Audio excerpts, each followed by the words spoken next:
Hi everyone, in front of me I've got INFINIX Note Edge, and let me share with you how to allow unknown sources on this device.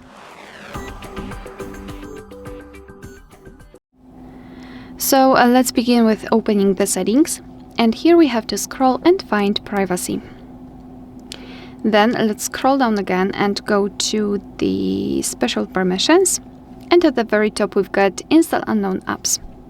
So right here we've got the list of apps which are allowed or not allowed to install some content, and of course we can change it. So let's pretend I'd like to download the app from Chrome, from a specific browser. So we have to find the app, in my case Chrome, and tap on it. Then tap on this switcher next to allow from the source, and as you can see now the Chrome is allowed to install some content.